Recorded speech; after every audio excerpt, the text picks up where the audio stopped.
तो कहानी की शुरुआत होती है आलिया से। आधी रात का सन्नाटा है, सब सो रहे होते हैं। आलिया प्यास लगने पर फ्रिज से पानी लेने के लिए उठती है। जैसे ही वो किचन में पहुंचती है, उसे अचानक बाहर से अजीब सी आवाज सुनाई देती है, मानो घर के बाहर कोई जमीन खोद रहा हो। धीरे धीरे घबराते कदमों के साथ वो दरवाजे की तरफ बढ़ती है। बाहर झांकते ही उसकी नजर एक कफन में लिपटी आकृति पर पड़ती है, जो एक लाश जैसी दिखती है। ये दृश्य देखते ही आलिया बुरी तरह से डर जाती है और गेट की दिशा में भागने लगती है। उसी समय उसे एहसास होता है कि मुख्य दरवाजा खुला हुआ है। अंदर से एक छोटी बच्ची की आवाज गूंज रही होती है, मम्मा, मैं यहाँ हूँ, मम्मा। वो आवाज लगातार दोहराई जा रही होती है, जैसे कोई बार बार अपनी माँ को पुकार रहा हो। आवाज का पीछा करते करते आलिया घर के बाहर की तरफ चली आती है। बाहर उसे जमीन में बनी एक कब्र दिखाई देती है, जिसे देखकर वो चौंक पड़ती है। डरते डरते वो उस कब्र के अंदर उतरती है तो वहां उसे एक ताबूत नजर आता है, जैसे किसी की बॉडी अंदर बंद हो। ताबूत के अंदर से किसी की बेचैनी से बाहर निकलने की कोशिश की आवाजें आ रही होती हैं। घबराहट में भी वो हाथ बढ़ाकर ताबूत को छू लेती है और उसी पल ताबूत के भीतर से एक हाथ बाहर निकलकर आलिया को जोर से अंदर खींच लेता है। वो चीखते हुए गिरती है और अचानक उसकी नींद टूट जाती है। असल में ये सब एक बेहद डरावना सपना था। आलिया हकीकत में एक कार में बैठी होती है, अपने पति राका और लगभग 10 साल की बेटी जैस्मीन के साथ। राका उसे शांत करने की कोशिश करता है और पूछता है कि क्या हुआ। आलिया बताती है कि उसने बहुत बुरा सपना देखा। राका उसे समझाता है कि वो काम का ज्यादा तनाव ले रही है, इसलिए दिमाग थक गया है और ऐसे सपने आ रहे हैं। बेहतर है कि वो थोड़ा आराम करे। इसके बाद आलिया अपना फोन निकालती है और अपने बॉस को कॉल करके कुछ दिन की छुट्टी मांगती है। बॉस उसे याद दिलाता है कि आज तो उसे क्लाइंट्स को मॉडल हाउस दिखाने ले जाना था। आलिया उसे भरोसा दिलाती है कि सारे इंतजाम हो चुके हैं और क्लाइंट्स के साथ उसका जूनियर यानी कि फयाज चला जाएगा। बॉस उसकी बात मान लेता है और उसे छुट्टी दे देता है। इधर पिछली सीट पर सोई हुई उनकी बेटी जैस्मीन की भी आंखें खुल जाती हैं। वो कार में लंबे सफर से परेशान हो चुकी है और शिकायत करने लगती है कि उसे बहुत थकान हो रही है। वो पूछती है, हम नानी के घर कब पहुंचेंगे। यही हमें पता चलता है कि ये तीनों आलिया की माँ के गांव जा रहे हैं, जिनका नाम है देवी। राका जैस्मीन से कहता है, तुम अभी थोड़ी देर के लिए सो जाओ, तुम्हारे उठने से पहले ही हम लोग नानी के घर पहुंच चुके होंगे। इधर जैस्मीन उत्साह के साथ बताती है कि वो नानी को अपनी प्यारी गुड़िया मिस बुनबुन से मिलवाने के लिए बहुत ही एक्साइटेड है। मिस बुनबुन दरअसल उसकी फेवरेट डॉल होती है, जिसे वो हर जगह अपने साथ लेकर चलती है। शाम होने के बाद वो लोग गांव पहुंच जाते हैं। इस गांव का नाम है बांगुपा जीवा, एक शांत थोड़ा सुनसान सा इलाका, जहां अंधेरा होते ही माहौल और भी डरावना होने लगता है। कुछ ही देर में ये लोग देवी के घर पहुंचते हैं। घर के आसपास पहले से ही काफी अंधेरा फैला हुआ होता है। वो गेट पर पहुंचकर आवाज लगाते हैं। आलिया अपनी माँ को पुकारती है और जैस्मीन ग्रैनी ग्रैनी कहकर चिल्लाने लगती है। काफी देर तक कोई दरवाजा नहीं खोलता। आखिरकार ये लोग खुद दरवाजा खोलकर अंदर चले जाते हैं। अंदर घना अंधेरा होता है, जिसकी वजह से जैस्मीन डर जाती है। आलिया उसे कहती है कि वो अपने पापा के पास ही रहे और खुद आगे बढ़कर अपनी माँ देवी को ढूंढने लगती है। डरते डरते सब लिविंग रूम की तरफ बढ़ते हैं, जहां अंधेरे में एक स्विंग चेयर पर कोई बैठा हुआ नजर आता है। कमरे में रोशनी नहीं है, बस हल्की सी आकृति दिख रही होती है। अचानक आलिया लाइट ऑन करती है और स्विंग चेयर पर बैठी हुई औरत चौंक कर पलटती है और वो कोई और नहीं बल्कि खुद देवी होती है। अचानक रोशनी से देवी घबरा जाती है, लेकिन जैसे ही वो आलिया को पहचानती है, दोनों के चेहरे पर राहत की सांस आती है। दोनों माँ बेटी एक दूसरे से माफी मांगती हैं। देवी कहती है, सॉरी, मैं सो गई थी। वो जैस्मीन से भी प्यार से मिलती है और पूरा परिवार एक दूसरे को गले लगाकर ग्रीट करता है। इसके बाद सब लोग डाइनिंग टेबल पर बैठ जाते हैं। देवी आलिया से उसके काम के बारे में पूछती है। आलिया बताती है कि उसका काम अच्छी तरह से चल रहा है। राका भी ये बताता है कि वो कॉन्ट्रैक्टर है, जब काम होता है तो बाहर जाता है, नहीं तो घर पर रहकर घर गृहस्थी में आलिया का हाथ बटाता है। देवी को लगता है कि लंबे सफर के बाद सब थक गए होंगे, तो वो कहती है कि वो लोग आराम कर लें। वो आलिया को बताती है कि उसने उसका बचपन वाला कमरा हमेशा साफ सुथरा रखा है, तो राका और आलिया वहीं आराम कर सकते हैं और जैस्मीन उसके कमरे में उसके साथ सो जाएगी। कमरे में जाते समय राका दीवारों पर लगी आलिया की तस्वीरें देखता है और मुस्कुराता है। पुरानी यादें ताजा हो जाती हैं। तभी आलिया उससे पूछती है, क्या हम अगले साल माँ को अपने साथ शहर ले जा सकते हैं। राका खुशी से हामी भरता है और कहता है कि उसे इससे कोई दिक्कत नहीं है। अब सीन आधी रात वाले वक्त पर कट होता है। सब लोग सो रहे होते हैं। तभी देवी की आंखें खुल जाती हैं। वो नोटिस करती है कि जैस्मीन उसके पास नहीं है। वो घबराकर उसे ढूंढने लगती है। जैस्मीन पास वाले कमरे में होती है। देवी वहां पहुंचती है तो देखती है कि जैस्मीन अपनी डॉल मिस बुनबुन के साथ बैठकर बातें कर रही होती है, जैसे किसी इंसान से बातचीत कर रही हो। यह नजारा देवी को काफी अजीब लगता है, लेकिन वो कुछ कहती नहीं। सुबह का दृश्य दिखाया जाता है। देवी रसोई में दिखाई देती है। उसके चेहरे पर हल्की सी चिंता साफ नजर आती है। तभी आलिया किचन में आती है और माँ को गुड मॉर्निंग कहती है। देवी बताती है कि वो जैस्मीन के लिए खाना बना रही है और पूछती है कि क्या आलिया उसके लिए कुछ सामान बाजार से ला सकती है। आलिया तुरंत मान जाती है। उधर राका भी जाग चुका होता है। वो आलिया से पूछता है कि जैस्मीन कहाँ है। आलिया जवाब देती है कि जैस्मीन अभी तक सो रही है और वो माँ के लिए ग्रोसरी लेने मार्केट जा रही है। राका कहता है कि वो भी उसके साथ चलेगा।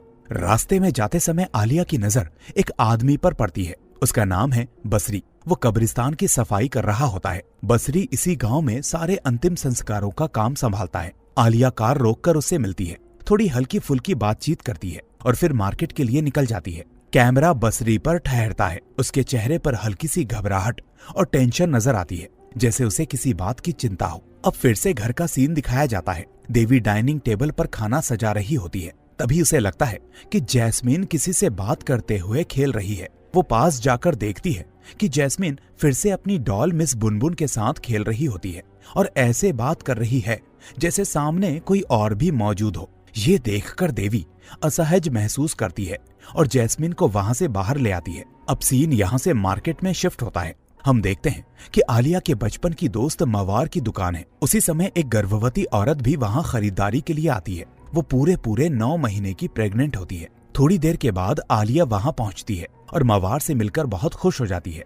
मवार राका से भी गर्मजोशी से मिलती है और दोनों का स्वागत करती है। फिर वो उन्हें अपनी बेटी नानी से मिलवाती है। तीनों बैठकर बातें करते हैं, सामान खरीदते हैं और पुरानी यादें ताजा करते हुए टाइम बिताते हैं। अब सीन कट होकर वापस घर पर आता है। सब लोग मिलकर खाना खा रहे होते हैं। खाने के बाद आलिया और देवी अकेले बैठकर बात कर रहे होते हैं। आलिया अपनी माँ से कहती है कि वो उनके साथ जकार्ता चले, क्योंकि उसे उनके अकेले रहने की चिंता है। देवी की बात यहाँ थोड़ी अलग होती है। वो कहती है, अगर मुझे कुछ हो जाए तो मैं चाहती हूँ कि मुझे इसी गांव में दफनाया जाए। ये सुनकर आलिया हैरान हो जाती है और पूछती है कि आप इतनी अजीब सी बातें क्यों कर रही हैं। देवी बस इतना कहती है, कृपया इसे मेरी आखिरी इच्छा मान लो। आलिया थोड़ा असहज होते हुए कहती है कि इस बारे में बाद में बात करेंगे और वहां से उठकर चली जाती है। इसके बाद आलिया अपने कमरे में जाती है और जैस्मीन को अपने साथ लेकर उसे अपना बचपन वाला फोटो एल्बम दिखाती है। दोनों साथ बैठकर पुरानी तस्वीरें देखते हैं। उधर राका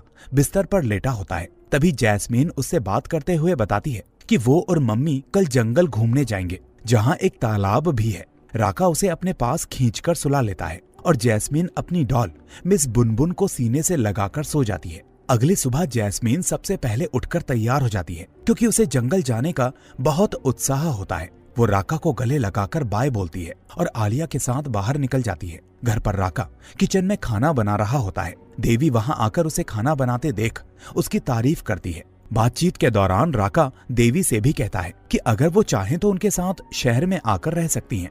देवी तुरंत मना करते हुए कहती है कि वो उन लोगों पर बोझ बनना नहीं चाहती। राका समझाता है कि वो कभी उनके लिए बोझ नहीं होंगी, बल्कि अगर वो साथ रहेंगी तो सबको अच्छा लगेगा। लेकिन देवी किसी कारणवश गांव छोड़ना नहीं चाहती। राका फिर भी विनती करता है कि वो इस बारे में सोचे। देवी कहती है कि वो विचार करेंगी और फिलहाल आराम करने जा रही हैं। दूसरी तरफ आलिया और जैस्मिन जंगल में घूमते हुए गाना गा रहे होते हैं। माहौल काफी हल्का फुल्का होता है। तभी आलिया के पास उसके सहकर्मी फयाज का फोन आता है, जिसे काम से जुड़ी कुछ बातें करनी थी। आलिया फोन पर बात करने में बिजी हो जाती है। इधर बात करते करते उसे पता ही नहीं चलता कि जैस्मीन धीरे धीरे उससे काफी दूर निकल गई है। जब वो कॉल से फ्री होती है तो उसे आसपास कहीं भी जैस्मीन नजर नहीं आती। वो घबराकर उसका नाम पुकारने लगती है, लेकिन कोई जवाब नहीं मिलता। वो फोन काटकर अलग अलग दिशा में जाकर जैस्मीन को ढूंढती है। जोर जोर से उसका नाम लेकर आवाज लगाती है, मगर जैस्मीन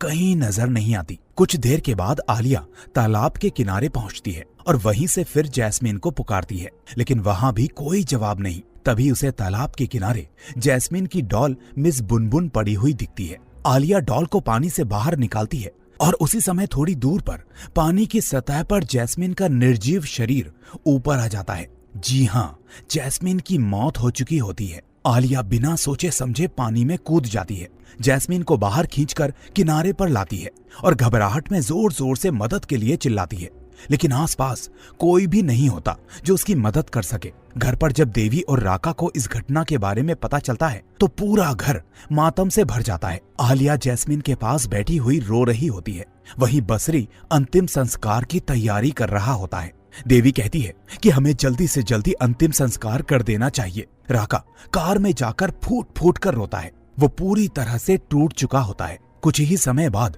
सब लोग फ्यूनरल के लिए तैयार हो जाते हैं। आलिया अपनी बेटी के पास बैठकर लगातार रो रही होती है और खुद को ही इस गलती का जिम्मेदार मान रही होती है। सभी के चेहरे पर गहरा दुख साफ झलक रहा होता है। बसरी वहां बैठकर फ्यूनरल की सारी रस्में निभा रहा होता है।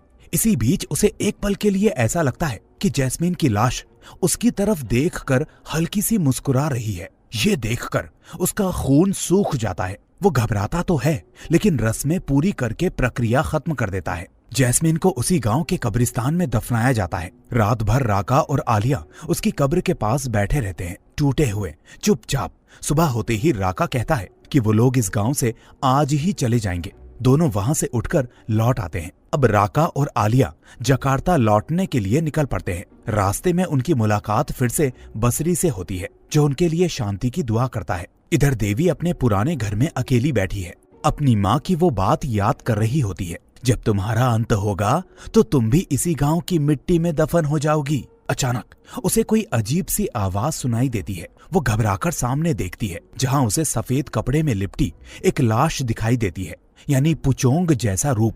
देवी डर के मारे भगवान को याद करने लगती है और कहती है, हे भगवान, हमें माफ कर देना। अगले सीन में बसरी शाम के समय कब्रिस्तान में आता है। वहां भी उसे वही सफेद कपड़े में लिपटी आकृति दिखती है, जो धीरे धीरे उसके सामने आकर रुक जाती है और उसे घूरने लगती है। बसरी भी घबराकर वही शब्द दोहराता है, हे भगवान, हमें माफ कर देना। उसके बाद वो देवी के पास जाता है और उसे सब बताता है। देवी भी उसे बताती है कि उसके साथ भी बिल्कुल ऐसा ही अनुभव हो चुका है। दोनों इस नतीजे पर पहुंचते हैं कि उन्हें इस बारे में कुछ करना पड़ेगा और वो मिलकर कोई उपाय ढूंढने की सोचते हैं। अब सीन कट होता है आलिया के घर पर, जहां दोनों पति पत्नी वापस पहुंच चुके होते हैं। जैस्मिन का कमरा पूरी तरह से खाली देखकर वो एक बार फिर से टूट जाते हैं और जोर जोर से रोने लगते हैं। फिर चुपचाप वहां से बाहर निकल आते हैं। कैमरा कमरे के अंदर रुकता है और हमें नजर आता है कि मिस बुनबुन डॉल पहले से ही जैस्मिन के कमरे में रखी हुई है।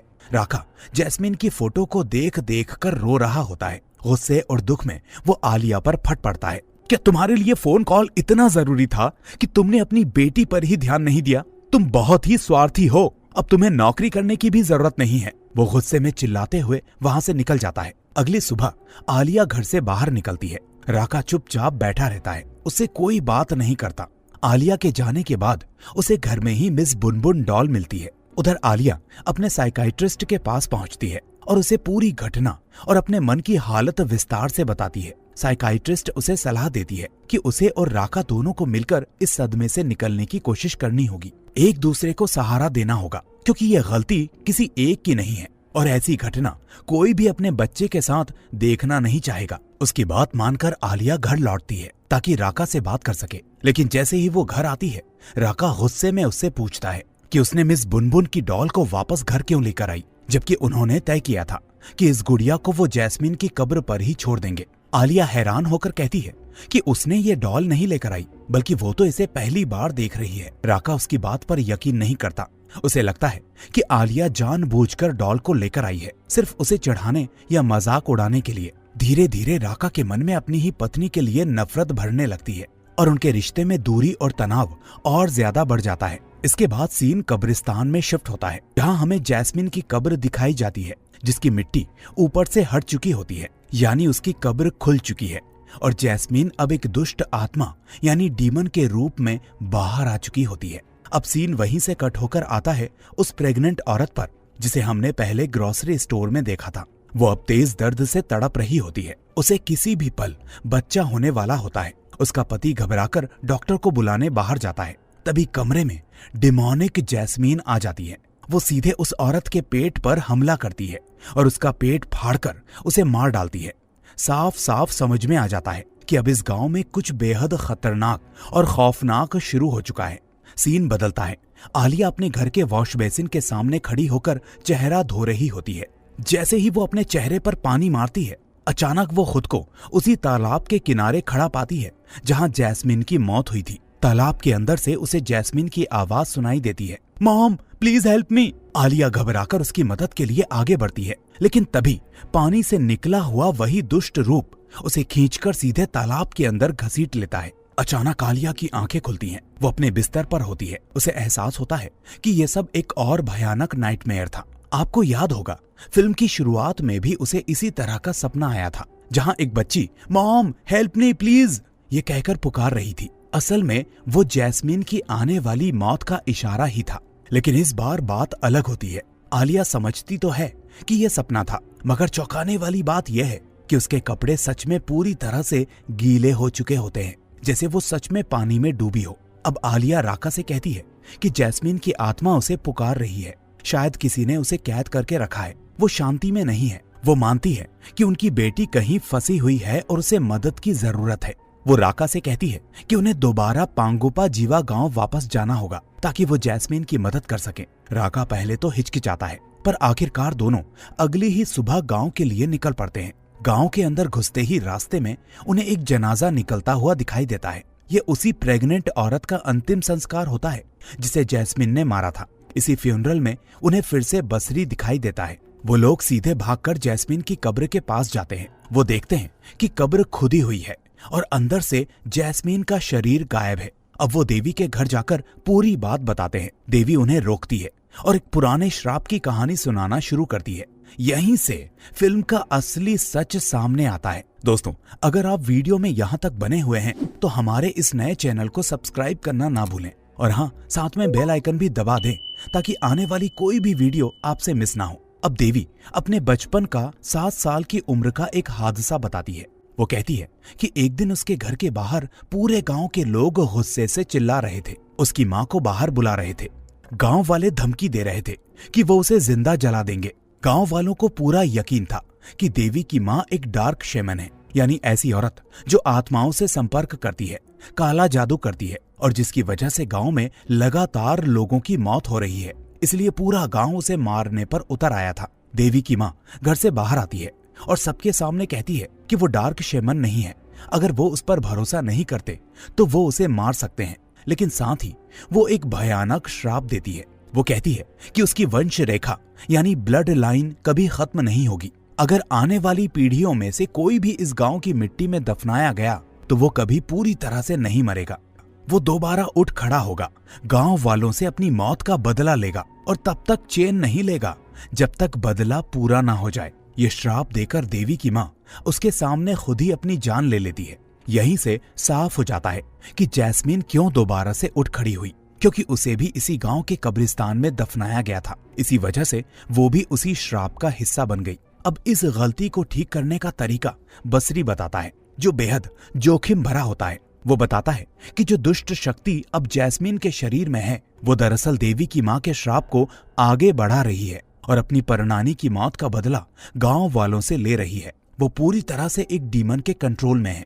बसरी का प्लान ये होता है, जैस्मिन को जो अब दानवी रूप ले चुकी है उसे ढूंढना होगा। उसकी बॉडी को दोबारा से दफनाया जाएगा, लेकिन इस बार गांव के अंदर नहीं, गांव की सीमा के बाहर। और तभी ये श्राप टूटेगा और गांव वाले इस विनाश से बच सकेंगे, वरना यहाँ कोई नहीं बचेगा। अब सब लोग जैस्मिन को खोजने निकल पड़ते हैं, लेकिन आलिया से कहा जाता है कि वो अभी घर पर ही रहे। उधर जैस्मिन गांव के लोगों को एक एक करके निशाना बनाती जा रही होती है। अगला निशाना बनते हैं मवार और उसकी बेटी नानी। हम देखते हैं कि नानी बिस्तर पर कंबल ओढ़कर चुपचाप बैठी होती है। मवार उसके पास आती है और पूछती है, क्या हुआ बेटा? नानी उसे चुप रहने का इशारा करती है। मवार उसके पास और झुककर पूछती है कि क्या बात है? तो नानी बिस्तर के नीचे की ओर इशारा करती है। मवार धीरे धीरे झुककर बिस्तर के नीचे देखती है।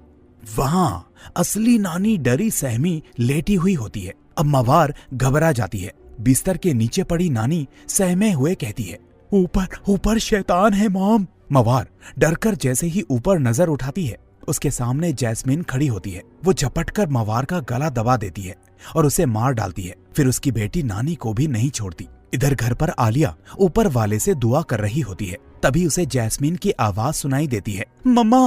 वो उस आवाज से आकर्षित होकर बाहर निकल पड़ती है। रास्ते में उसे मिस बुनबुन डॉल मिलती है। वो डॉल उठाकर घर से बाहर चली जाती है और सीधे जैस्मीन की कब्र के पास पहुंचती है। उसे लगता है जैसे ताबूत के अंदर से कोई मदद के लिए पुकार रहा है, बिल्कुल उसके सपने की तरह। Mom, help me please. Alia मन ही मन अपनी बेटी को आवाज लगाती है, मैं आ गई हूँ बेटा, कहाँ हो तुम? मैं यही हूँ। अचानक तेज हवा चलने लगती है। चारों तरफ पत्ते उड़ने लगते हैं। उसके बाल हवा में उड़ते हैं। वो आंखें खोलकर पीछे मुड़ती है तो देखती है कि जैस्मीन उसके पीछे खड़ी है। अपनी बेटी को सामने देखकर वो खुशी से भर जाती है। वो उसके पास जाने के लिए आगे बढ़ती है, लेकिन उसी क्षण पीछे रखे ताबूत से डिमोनिक जैस्मीन बाहर निकलती है और पीछे से उसका गला दबोच लेती है। आलिया घबराकर कहती है, जैस्मीन बेटा, मैं तुम्हारी माँ हूँ। मगर अब ये उसकी बच्ची नहीं, बल्कि एक खतरनाक दानवी रूप है जो अपनी ही माँ की जान लेने पर उतर आया है। जैसे जैसे वो आलिया का गला कसती जाती है, आलिया के हाथ से मिस बुनबुन डॉल नीचे गिर जाती है। जैस्मीन की नजर डॉल पर पड़ती है और वो एक पल के लिए रुककर उसे देखने लगती है। उसे याद आता है कि ये उसकी प्यारी डॉल थी। तभी वहां राका भी पहुंच जाता है। वो दौड़कर आलिया की तरफ आता है, लेकिन जैस्मीन अपनी शक्ति से आलिया और राका दोनों को गले से पकड़कर हवा में लटका देती है। यही साफ दिखता है कि जैस्मीन चाहे जितनी डिमोनिक हो चुकी हो, लेकिन उसके और उसकी डॉल के बीच का रिश्ता अभी भी कहीं ना कहीं मौजूद है। इसी बीच वहां बसरी और देवी भी पहुंच जाते हैं। बसरी जैस्मीन के सामने खड़े होकर भगवान से दुआएं पढ़ने लगता है। उस पर किसी तरह का एक्सॉर्सिज्म करने की कोशिश करता है। उसकी प्रार्थना सुनकर जैस्मीन का शरीर कमजोर पड़ने लगता है और अचानक वो गायब हो जाती है, जिससे आलिया और राका नीचे गिर जाते हैं और बच जाते हैं। आलिया रोते रोते फिर से जैस्मीन की कब्र की तरफ दौड़ती है, लेकिन राका उसे पकड़कर पीछे खींच लेता है ताकि वो खुद को और खतरे में ना डाल दे। तभी अचानक जैस्मीन फिर से प्रकट होती है और इस बार बसरी पर हमला कर देती है। बसरी तुरंत उसका सिर पकड़कर ऊपर वाले का नाम लेने लगता है। जोर जोर से दुआ पड़ता है। जैस्मीन कुछ पल के लिए बेहोश सी हो जाती है। बसरी उठने ही वाला होता है कि वो फिर से होश में आकर उस पर हमला कर देती है। इस बार बसरी पूरे जोर से उसका सिर पकड़कर ऊंची आवाज में कुरान की तिलावत करने लगता है। अल्लाह का नाम लेता है। धीरे धीरे जैस्मीन के सिर से काला धुआं निकलने लगता है। ये वही डीमन था, वही कर्ज जो उसके शरीर में फंसा हुआ था। आखिरकार वो दुष्ट आत्मा उसका शरीर छोड़कर वहां से निकल जाती है। जैस्मीन अचानक से ढीली पड़कर बेहोश हो जाती है। अब सब सुरक्षित होते हैं, लेकिन जैस्मीन की जिंदगी खत्म हो चुकी होती है। पहले उसे सिर्फ उस श्राप और दुष्ट आत्मा ने जिंदा रखा हुआ था ताकि वो गांव वालों से बदला ले सके। जैसे ही श्राप टूट जाता है, वो आत्मा चली जाती है और जैस्मीन की रूह आखिरकार मुक्त हो जाती है। फिर सभी मिलकर एक बार फिर से जैस्मीन का विधि विधान के साथ अंतिम संस्कार करते हैं। इस बार एक फर्क होता है, उसे गांव के कब्रिस्तान में नहीं बल्कि गांव की सीमा से बाहर दफनाया जाता है ताकि श्राप दोबारा से ना लौटे। राका और आलिया अपनी बेटी की नई कब्र पर उसकी सबसे प्यारी डॉल मिस बुनबुन भी रख देते हैं, जो हमेशा उसके साथ रहती थी। ये पल बेहद भावुक और झकझोर देने वाला होता है। आखिर में राका और आलिया गांव छोड़कर वापस चले जाते हैं, इस यकीन के साथ कि अब उनकी बेटी की आत्मा सच में शांति पा चुकी है और वो आराम से सो सकेगी। और यहीं पर ये फिल्म अपनी आखिरी सांस के साथ खत्म हो जाती है। तो दोस्तों, ये थी आज की डरावनी कहानी पांगिलन डरी कुबूर की पूरी एक्सप्लेनेशन। अगर आपको वीडियो पसंद आई हो तो इसे लाइक जरूर करना, अपने दोस्तों के साथ इसे शेयर करना और ऐसी ही और मूवी एक्सप्लेनेशन देखने के लिए चैनल को सब्सक्राइब कर देना। साथ ही पास वाले बेल आइकन को दबाना मत भूलना, ताकि जब भी कोई नई वीडियो आए तो उसका नोटिफिकेशन आपको सबसे पहले मिले। So, see you in the next video. And don't forget, you're watching It's Haunted.